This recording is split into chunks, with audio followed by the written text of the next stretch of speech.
아멘. 이제 열흘 있으면 이제 설날입니다. 여러분 설날 가족끼리 모여서 이렇게 설날을 이렇게 보내게 될 것인데 안 그러면 좋은데 어른들은 이렇게 가족끼리 모이면 또 오래간만에 모였는데 잔소리를 이렇게 많이 하십니다. 명절 때 이렇게 가족이 모이면 혹시 말 안 듣는 자녀가 이렇게 있으면 아버지께서 이렇게 이야기하죠. 저는 아무리 말해도 말을 안 들으니까 안 바꾸니까 다시는 아무도 도와주지 마라. 아무리 말해도 이렇게 바뀌지 않고 변화되지 않는데 가족들 누구도 저놈 도와주지 마라라고 이렇게 이제 말씀하는 경우가 있습니다. 부모님의 이 말씀은 진짜 도와주지 마라라는 뜻이 아닌 것을 우리가 다 알고 있습니다. 정신 차리게 다 같이 다 이루고 그리고 또 일할 수 있는 그런 직장들을 다 같이 알아봐서 좀 많이 도와주라라는 말을 이제 반대편으로 이렇게 이야기하는 경우가 많이 있습니다. 여러분 우리가 이렇게 모여서 예배를 드리고 하나님께 영광의 예배 가운데 우리가 들어가는 것은 무엇보다도 하나님의 뜻이 무엇인지 하나님의 마음이 무엇인지를 깨닫기 위해서 우리가 모여서 이렇게 예배를 드립니다. 우리가 예배 드리는 목적은요, 하나님과 함께하는 시간이고, 그리고 하나님의 뜻이 무엇인지, 하나님의 그 우리를 향한 그 사랑의 마음은 무엇인지를 깨닫고 아는 시간이 예배의 시간이라고 할 수가 있습니다. 근데 여러분 성경의 어느 부분에 보게 되면요, 이스라엘 백성들이 하나님의 백성들이 고난과 힘든 과정에 있을 때 하나님께 부르짖고 기도하면서 하나님께 도움을 요청합니다. 근데 성경에서 보면요, 하나님께서는 어떤 때는요 침묵하시는 경우가 있습니다. 그리고 때로는 그 하나님의 백성들의 고통의 기도 소리를 외면하는 경우가 있다라는 것입니다. 이럴 때 하나님께서는 마음을 돌이키사 우리에게 자비와 은혜의 손길을 베푸시기를 간절히 바라는 것이 하나님의 백성인 줄 믿습니다. 오늘 사사기 10장 말씀을 통해서 오늘의 질문은요, 하나님께서 마음을 돌이키시려면 어떻게 해야 할까요? 하나님께서 마음을 돌이키시려면 어떻게 해야 할까요? 하나님은 침묵하고 계시고 때로는 외면하고 계시는 경우가 있다라는 것이죠. 그럼 하나님의 마음을 돌이켜야 되는데 하나님의 마음을 돌이키려면 어떻게 해야 할까요에 대한 교훈을 얻고자 합니다. 여러분 우리는 지금 사사기를 보고 있는데요, 사사라는 말은요 재판관, 판사라는 뜻입니다. 단순히 재판관, 판사를 넘어서 정치 지도자 그리고 군사의 이제 책임자, 군사의 막강한 그런 총 책임자 역할을 하는 것이 사사입니다. 오늘부터 등장하는 사사, 입다라는 사사가 이제 등장하게 될 것인데, 오늘부터 등장하는 그 사사들은 그 앞에 기도원까지의 사사와는 좀 다릅니다. 기존까지는 훌륭한 사사로서 역할을 했습니다만은 오늘부터 시작하는 그 사사 입다의 이야기부터 삼손 이야기까지는 사사들이 타락한 거예요. 국가의 지도자, 재판관, 판사들, 그 백성들의 옳고 그름을 판단하는 그 사사들 자체가 타락하는 이야기. 그러면서 이스라엘 백성이 325년의 최고의 암흑 시대가 이어지게 됩니다. 자, 10장 6절 사사 입다가 등장하기 전에 어떤 상황인가 10장 6절을 한번 보게 됩니다. 이스라엘 자손이 다시 여호와의 목전에 악을 행하여 1번 동그라미 쳐보시겠습니까? 바알들과 1번 바알, 두 번째 아스타롯, 우상을요 7신이나 섬깁니다. 세 번째 아람의 신들, 네 번째 시돈의 신들, 다섯 번째 모압의 신들, 여섯 번째 암몬 자손의 신들, 일곱 번째 블레셋 사람들의 신들을 섬기고 여호와를 버리고 그를 섬기지 아니하므로 10장 7절에 보게 되면요, 여호와께서 이스라엘을 진노하사 블레셋 사람들의 손과, 줄 잡으세요, 블레셋 사람들의 손과 암몬 자손의 손에 그들을 파셨다라는 겁니다. 그들이 섬기는 암몬 자손의 신들, 블레셋 자손 사람들의 신을 섬겼는데 블레셋 암몬 사람들의 손에 이스라엘 백성들을 파셨다라는 것입니다. 무려 이스라엘 백성이 7개의 우상을 섬기게 됩니다. 우상이 한두 개도 아니고요, 7개나 섬기는 것을 볼 수가 있습니다. 왜 그럴까요? 한번 들어보세요. 중건동의 그때 그 시대에 이렇게 보게 되면 배경은 이스라엘 백성과 그 가나안 땅에 있는 그 족속들은 이렇게 생각했습니다. 자신들의 신들, 자신들의 나라의 신들은 전쟁을 승리하는 신이라고 여긴 거죠. 전쟁을 승리하는 신, 그렇게 여긴 겁니다. 이스라엘 백성도 어떻게 하냐면 여호와 하나님은 전쟁을 승리하는 신이다. 여호와 하나님은 전쟁을 승리하는 신이다라는 거예요. 그럼 전쟁 외에 곡식을 주게 되고 물질의 풍요를 주게 되고 자손들을 번창하게 하는 신은 다르게 있다라는 거예요. 그래서 곡식의 비를 내리고 식량을 주는 그런 신은 가나안 땅에서 우상을 섬기는 바알과 아세라 신이다. 토속 그 신이라고 생각하는 바알과 아세라 신이 비를 내리고 곡식을 주는 신이다라는 것이죠. 그러면 물질을 번성하게 하고 재물을 주는 신은 그 아람 암몬 사람들이 섬기는 몰렉 신이라고 생각합니다. 몰렉 신이 물질과 재산을 준다라고 이렇게 생각한 것이죠. 그래서 신들이 각각 역할이 다르기 때문에 하나님은 전쟁을 이기게 하는 신, 그리고 이 땅에서 섬기는 바알과 아세라 신은 풍성한 곡식을 주는 신, 그리고 물질과 재물은 암몬 사람들이 섬기는 몰렉 신이 준다라고 이렇게 생각했던 것이죠. 요즘으로 한번 적용해 볼까요? 2025년도 1월 달로 적용하면 이렇게 생각할 수가 있습니다. 내가 죽어서 천국 가게 하고 내가 죽은 후에 천국 가게 하는 분은 하나님이시다. 예수님을 믿어서 내가 천국 가게 하는 건 하나님이시다. 그런데 내가 돈 잘 벌고 잘 살게 하는 것은 시대에 맞게끔 내가 잘 투자하고 물질을 잘 관리해야 그렇게 된다라고 생각하는 거예요. 따로 생각하는. 내가 죽어서 가는 것은 천국 가는 것은 하나님을 믿어서 예수님을 믿어서 천국 가는 거고, 이 땅에서 내가 돈 잘 벌고 내가 잘 사는 거는 내가 투자를 잘해서 물질을 잘 관리하고 투자를 잘하고 투기를 해서 이렇게 된다라고 생각하는 것이죠. 그리고 우리 아이가 공부를 잘하는 것은 하나님께서 지혜와 지식과 명철을 주셔서 하나님께서 그 신앙 가운데서 교회에서 잘 신앙생활해서 되는 것이 아니라, 옆집에 우리 아줌마가 학원을 잘 선택하고 과외를 잘 알아봐서 좋은 학원에 보내서 공부를 잘한다 라고 따로따로 생각하는 거예요. 요즘에 적용하면 이스라엘 백성이 그렇게 생각했다라는 것이죠. 옆집 아줌마가 그리고 우리 아이 학부형이 권유하는 학원에 가고 그 과외를 받아야 라고 이렇게 우리 아이가 공부를 잘한다라고 생각하는. 5분 영상 보셨죠? 조나단 에드워즈의 그 자손들은요, 최고의 미국의 명문 가문입니다. 청교도에 있어서 최고의 그 청교도 교회를 섬겼던 조나단 에드워즈 목사의 가문과 그의 그 친구의 가문이 비교가 됐는데, 두 가문은 극명하게 반대되는 걸 볼 수가 있죠. 부통령부터 판사, 검사, 그리고 목사부터 해서 수많은 조나단 에드워드의 가문에는 명문 가문의 자손들이 있는데, 그 친구 듀크라고 하는 그 친구의 자손 전부 다 마약 범죄부터 해서 범죄자들의 집안이 되는 걸 볼 수가 있습니다. 여러분, 기독교 목회 관련 잡지에 두란노에서 나오는 아주 베스트셀러 잡지가 있는데, 빛과 소금이라는 잡지가 있습니다. 그 잡지에서 설문조사를 했습니다. 수천 명의 크리스찬들, 그리고 집사라는 직분을 가진 분들에게 설문조사를 딱 해봤더니만, 내가 교회를 다니고 예배를 잘 드리는 집사임에도 불구하고 점집에 간 적이 있느냐, 점집에 지금 가고 있느냐가 여러분 몇 프로 되는 줄 압니까? 타로점을 보고 오늘의 운세를 보고 1년에 새해가 되면 토정 비결을 보고 하는 사람이 몇 프로가 되겠습니까? 설교 듣고 계십니까? 25%예요. 25%.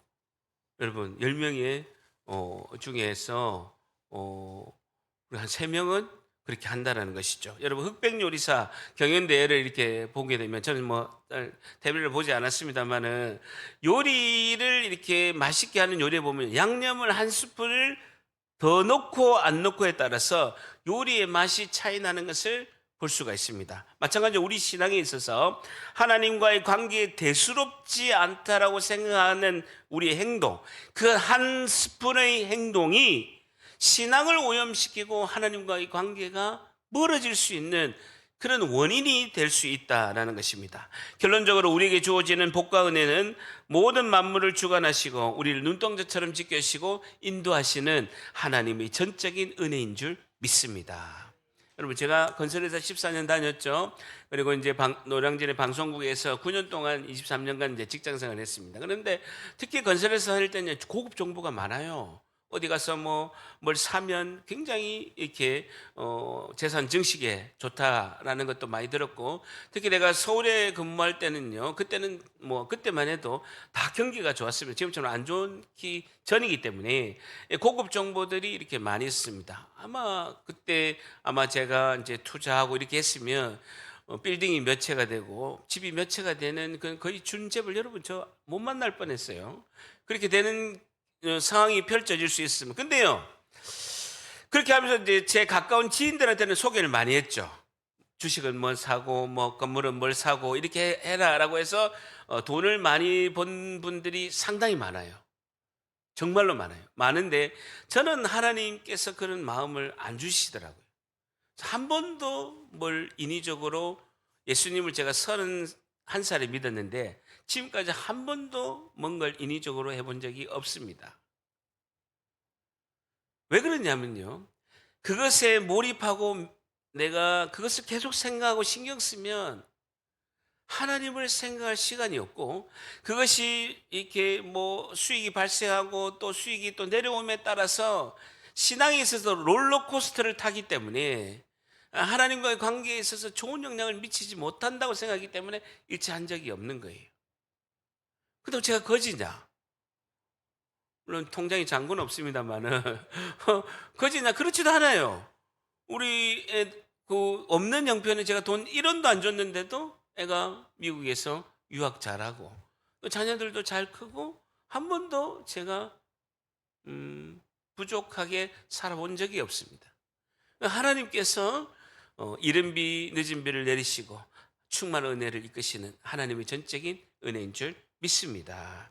여러분, 우상숭배의 또 하나의 이렇게 포인트는요, 우상숭배가 여러분 고질병이라는 것입니다. 고질병. 여러분, 고질병은 쉽게 낫지 않습니다. 낫는 것 같아도 또 재발하고 또 재발하는 것이 이제 고질병인 것이죠. 제가 이제 교회를 가서 이제 하나님께 이제 방황했던 시절을 생각해서 하나님께 죄송한 거예요. 그래서 제가 교회를 다니기 시작하면서 그 첫 주부터 한 게 뭐냐면요, 그동안 내가 너무 방탕하게 살았기 때문에 하나님께 내가 죄송하고, 그래 교회 왔으니까 그래도 내가 기본적으로 내가 뭔가 해야 되겠다라는 생각이 들어서 교회 간 첫 주부터 제가 한 게 뭐냐면요, 술 담배를 딱 끊은 거예요. 하루 만에 딱 이렇게 끊은 거죠. 그런데 하여튼 인간적인 힘으로 제가 2002년도 3월 달에 성령님을 만나기 전까지는 그 한 9개월간에 제가 인위적으로 술 담배를 제가 생으로 끊은 거예요. 여러분, 술 담배를 해본 분이 이제 한번 새해에 대해서 한번 끊으려고 하는데 얼마나 힘든 거를 아십니다. 얼마나 후유증이 있었냐면요, 금단 현상이 일어나서 손이 막 이렇게 덜덜덜덜 수전증이 오기 시작하는 거예요. 그리고 계속해서 그냥 계속 담배를 피고 이렇게 했기 때문에 그 시간에 뭔가를 불안한 마음이 있어서 우리 그 사무실에 계속 이제 사탕, 과자를 쌓아놓고 먹은 거예요. 여러분, 일주일 만에 10kg 찐 거예요. 일주일 만에 10kg를 이렇게 찐 겁니다. 그런데도 불구하고 내가 이것을 계속 해야 되겠다라고 이렇게 한 거죠. 그만큼 우리가 결단하고 이렇게 하는 것은, 우상숭배하는 것은요, 고질병인 것을 이렇게 볼 수가 있습니다. 마지막으로 우상숭배를 우리가 이렇게 끊기가 힘든 것이 뭐냐면요, 우리 생각인데 좋은 게 좋다라는 생각이에요. 스스로 타협하는 것이죠. 교회 다니는 집사라도 술 한잔하고 주일에 한 번씩 빠뜨리고 주일날 이렇게 놀러 가는 게 어때? 다 그런 거야 라고 생각하는 거죠. 1년에 한 번 운세 보는 게 좀 어때? 좋은 게 좋은 거 아니냐 라고 이렇게 생각하는 겁니다. 여러분, 우상숭배는 아주 편합니다. 금지하는 게 없어요. 여러분, 하나님께서는요 613개의 구약에 보면요 계명을 주셨습니다. 그래서 하라, 하지 마라 라는 것이 하나님은 613개나 됩니다. 우상숭배는요 하지 말라는 게 하나도 없어요.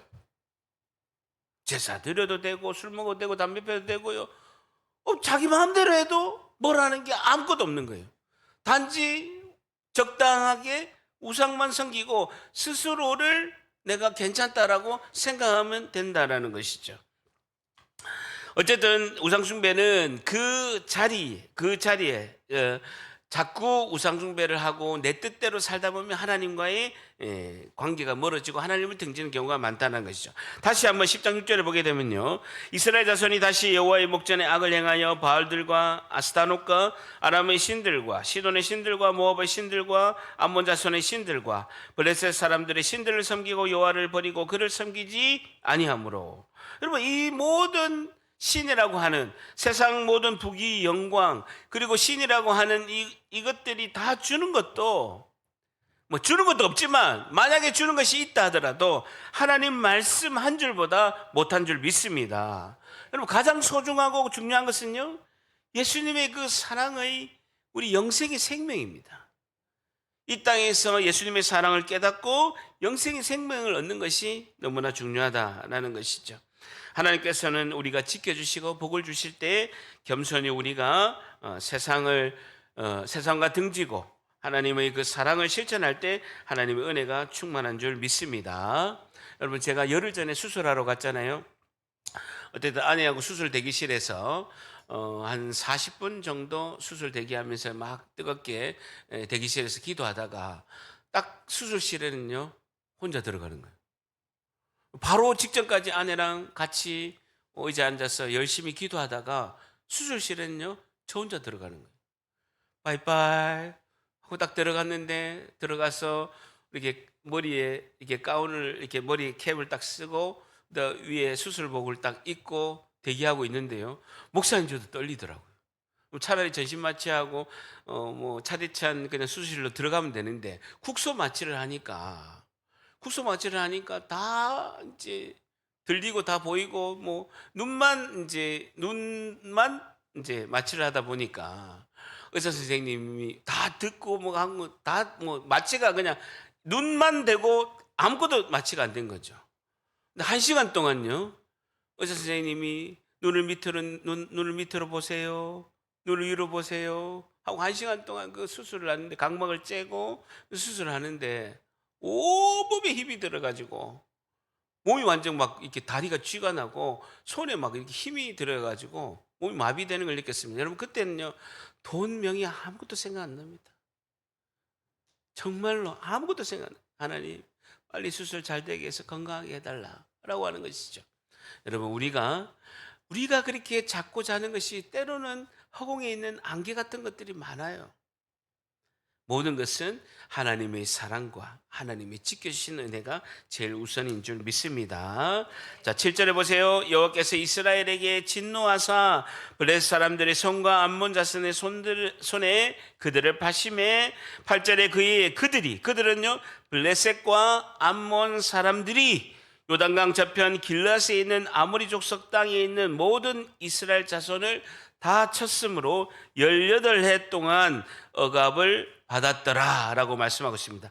9절에 특히 암몬 자손이 또 요단을 건너서 유다와 베냐민과 에브라임 족속과 싸움으로 이스라엘의 공고가 심하였더라라는 것입니다. 여러분, 잘 살아보려고 우상을 7개를 섬겼는데 그 더 학대받고 비참하게 되는 것을 볼 수가 있죠.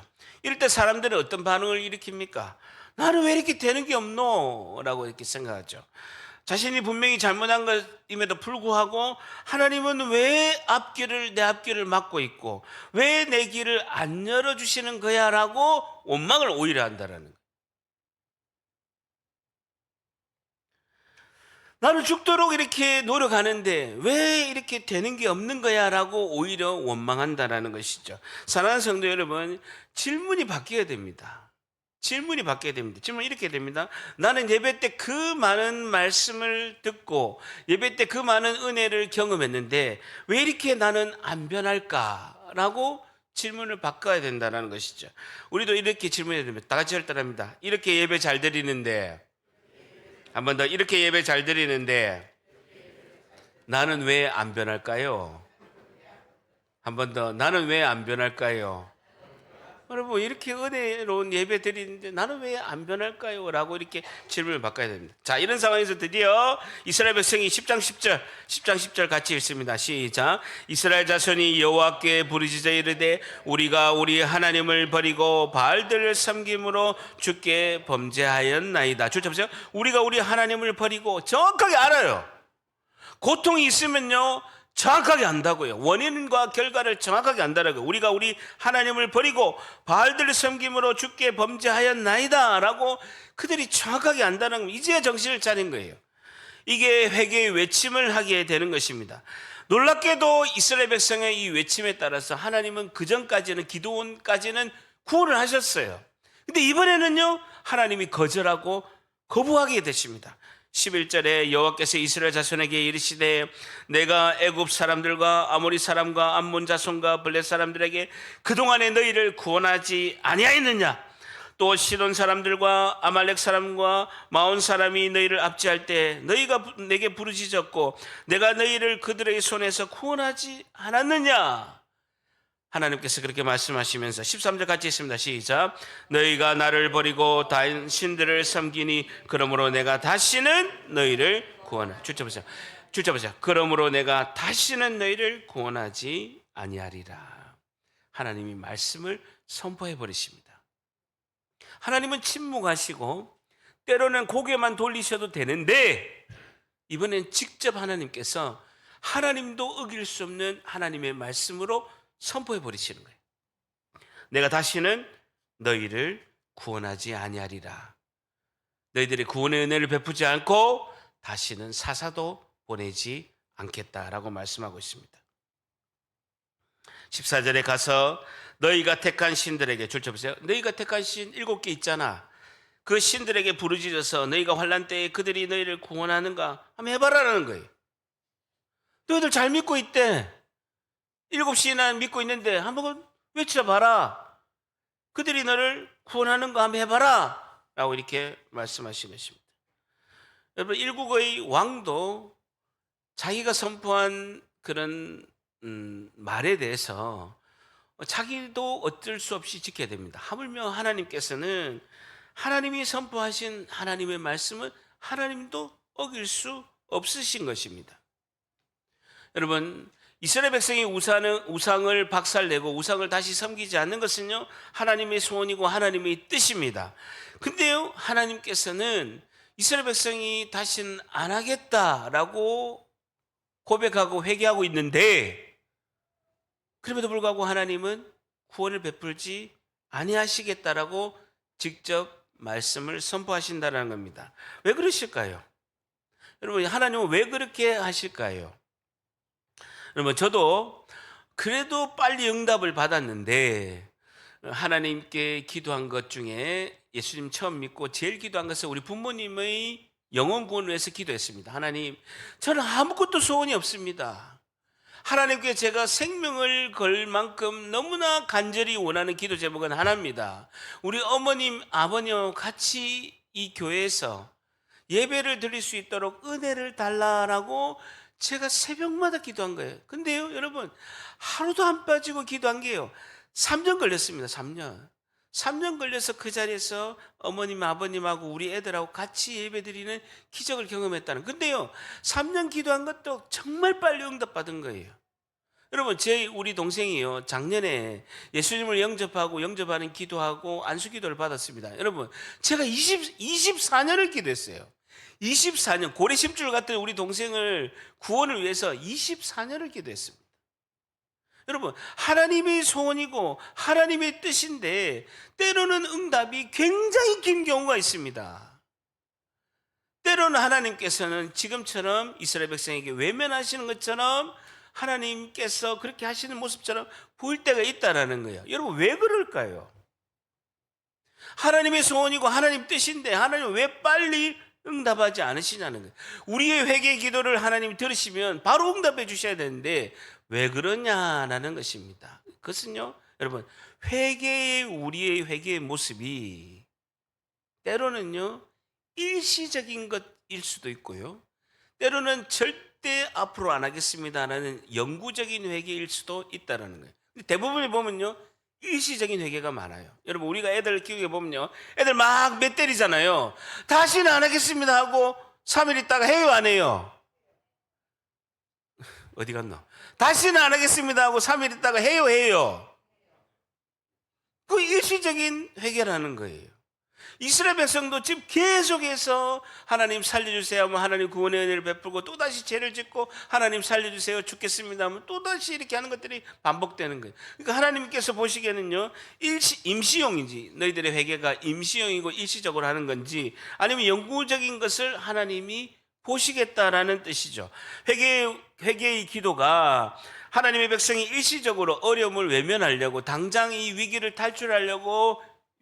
탈출할 목적으로만 한 건지, 아니면 진짜 돌이켜서 영구적으로 그들이 진정하게 회개해서 다시는 우상을 섬기지 않고 하나님만 섬기려고 하는지를 하나님이 아시고 보신다라는 것입니다. 그래서 하나님께서 이번에는 안 되겠다, 똑 부러지게 이번에는 해야 되겠다라는 하나님의 의도가 있다라는 것입니다. 하나님의 원하시는 결론은요, 내가 너희를 앞으로 구원할 테니까 너희들이가 임시로가 아니라 완전히 돌이켜서 돌아와라 라는 것이 하나님의 뜻이죠. 다시는 우상에게 돌아가지 마라 라는 것이 하나님의 뜻이다라는 겁니다. 어쨌든 하나님은 마음을 돌이켜야 이스라엘 백성이 앞으로 살 수가 있는데, 어떻게 하느냐는 겁니다. 15절 같이 있습니다. 시작. 이스라엘 자손이 여호와께 여쭈되 우리가 범죄하여 싸우니 주께서 보시기에 좋은 대로 우리에게 행하시려니와 오직 주께 구하옵나니 오늘 우리를 건져내옵소서 하고. 이스라엘 자손이, 동그라미 쳐보세요. 이스라엘 자손이, 하나님께서는 그렇게 못하겠다라고 하셨지만 15절에 보면요, 이름도 없는 이스라엘 자손이라고만 언급되어 있는데, 끝까지 하나님께서 그렇게 하심에도 불구하고 포기하지 않고 계속해서 기도하는 그 소수의 이스라엘 자손이 있다는 것입니다. 오늘 첫 번째, 하나님의 마음을 돌이키시려면 어떻게 해야 할까요? 오늘 첫 번째, 하나님께서 이루실 때까지 포기하지 않고 기도해야 합니다라는 것이죠.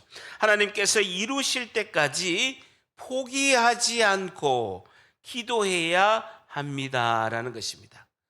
하나님께서 이루실 때까지 포기하지 않고 기도해야 합니다라는 겁니다.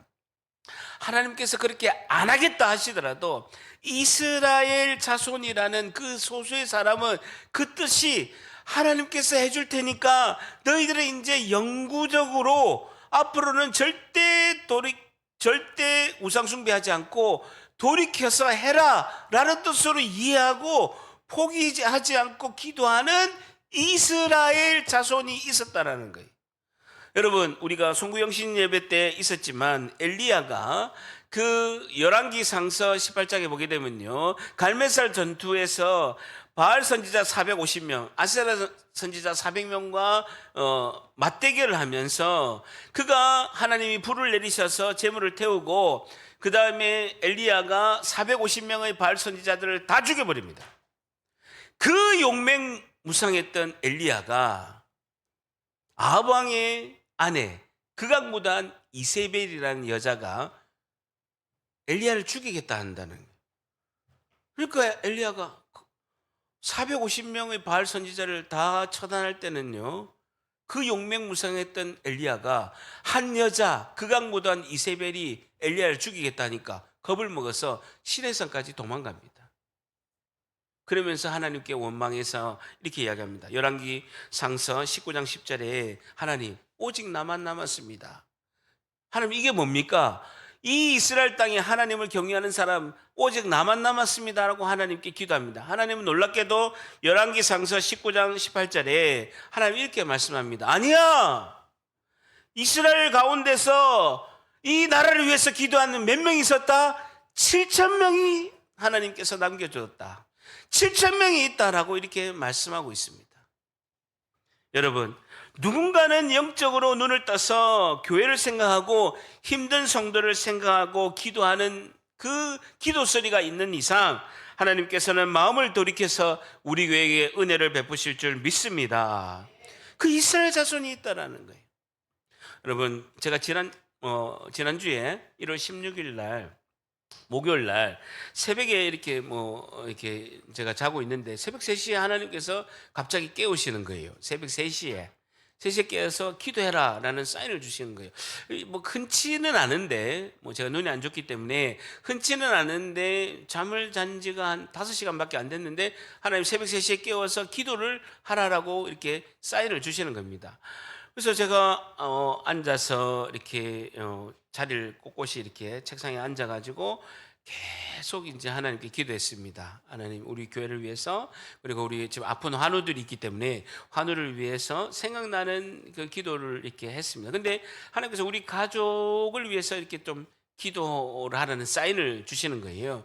그래서 이제 미국에 있는 우리 이제 아들과 며느리를 위해서도 이렇게 기도하고 이렇게 해서 기도를 했죠. 그래가지고 새벽 3시부터 기도해서 이렇게 있는데 6시에 이제 저희 아이가 이제 전화가 온 거예요. 카톡으로 이렇게 전화가 와서, 원래 출산일이 15일이 이제 지나서 2월 초순에 이제 아기가 태어나야 되는데 오늘 이제 갑자기 산부인과 갔는데 오늘 아기를 낳아야 된다라고 이렇게 연락이 온 거죠. 그러니까 제가 기도하는 그 시간에 이제 새벽 3시였는데 미국에서는 산부인과 가 있는 상태였는 거예요. 그래서 이제 한 6시, 우리 시간으로 6시쯤에 미국에서는 이제 분만실로 이렇게 들어간 거죠. 갑자기 이제 한 보름 정도 일찍 이제 아기가 태어나는 상황이 있게 되고, 하나님 또 기도하라는 이제 이렇게 사인을 주셔서 이렇게 됐는데, 어쨌든 이제 12시간 이제 산통을 해서 1월 17일 날 이제 건강하게 이제 순산을 이제 했습니다. 여러분, 저를 부를 때 앞으로 할아버지라고 불러주세요. 듣고 싶지는 않은데 할아버지라고 불러주시면 감사하겠습니다. 여러분, 며느리가 12시간 산통을 하는데요, 시아버지 시어머니는요 허리도 아프고 어깨도 아프고 12시간 동안 같이 기도한 거예요. 며느리가 12시간 동안 산통을 하면서 애를 써서 이제 아기를 낳는 동안 계속해서 12시간 동안 허리 아프고 어깨 아파가면서 같이 이제 기도한 것이죠. 하나님께서는 하나님의 뜻임에도 불구하고 우리의 기도를 하나님께서는 듣고 싶어 하신다는 것입니다. 하나님께 기도를 올릴 때 하나님의 뜻이 하나님의 방법으로 하나님께서 이루실 줄 믿습니다.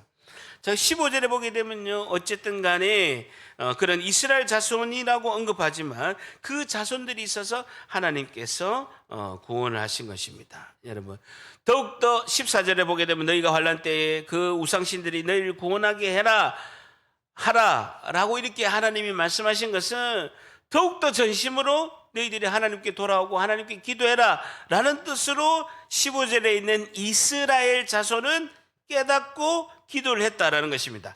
자, 15절에 보면 또 중요한 포인트가 하나 있는데요, 여호와께 여쭈되, 이스라엘 자손이 여호와께 여쭈되 우리가 범죄하사오니, 줄 쳐보세요. 주께서 보시기에 좋은 대로 우리에게 행하시려니와.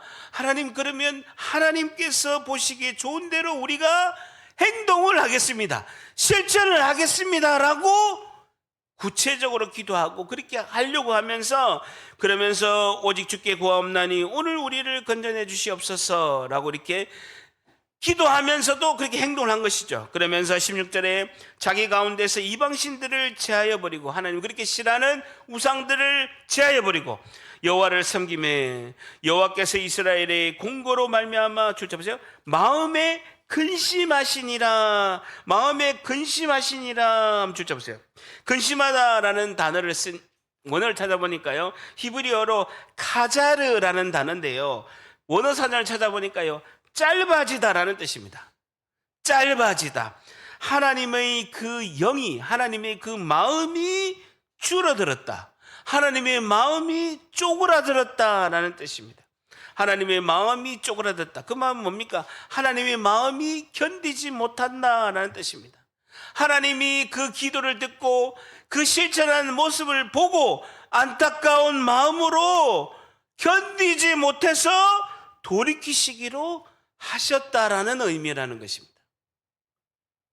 우리의 기도와 우리가 변화된 모습을 보고 하나님의 마음이 짧아졌다라는 거예요. 하나님의 마음이 쪼그라들었다는 것입니다. 하나님의 마음이 견디지 못했다는 것입니다. 하나님의 마음이 줄어들었다는 것입니다. 안타까운 마음으로 하나님이, 그래 알았어, 내가 그러면 돌이킬게라고 이렇게 하신 것을 볼 수가 있습니다. 여러분 저를 따라합니다. 뜻을 돌이키사. 한 번 더, 뜻을 돌이키사. 하나님이 뜻을 돌이킨 그 결정적인 이유는요, 주께서 보시기에 좋은 대로 우리가 행하겠습니다라는 것입니다. 하나님 보시기에 좋은 대로 내가 실천을 하겠습니다 라고 하시니까 하나님이 뜻을 돌이키셨다라는 것입니다.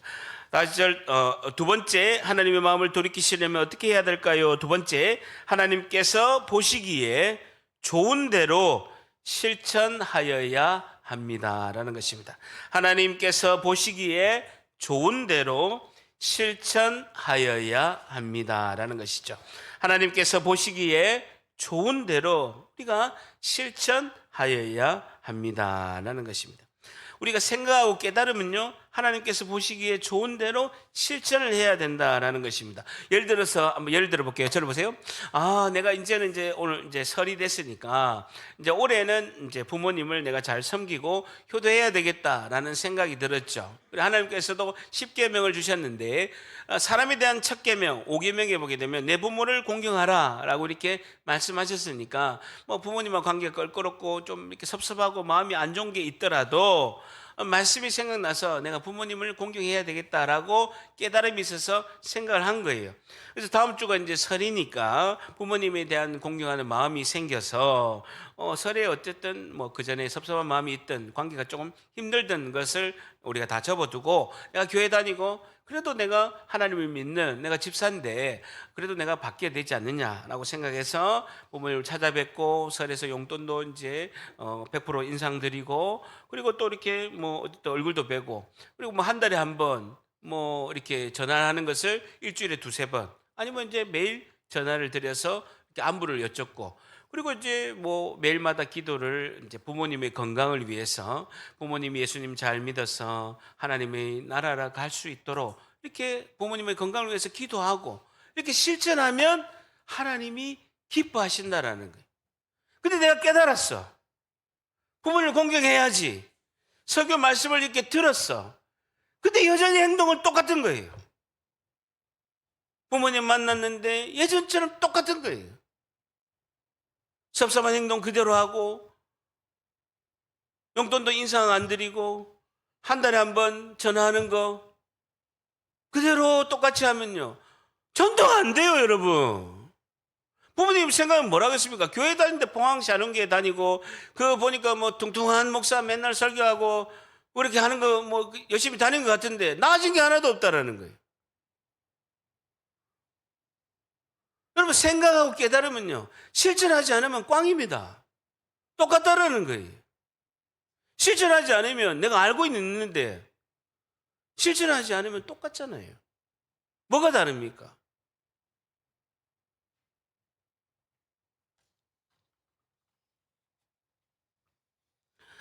하나님 보시기에 좋은 대로 행동을 해야 하나님께서는 마음을 돌이키사 움직이실 줄 믿습니다. 하나님 마음을 움직여야 되는 거예요. 하나님 마음이 감동되게 우리가 행동을 해야 된다는 것이죠. 저를 따라합니다. 생각과 깨달음은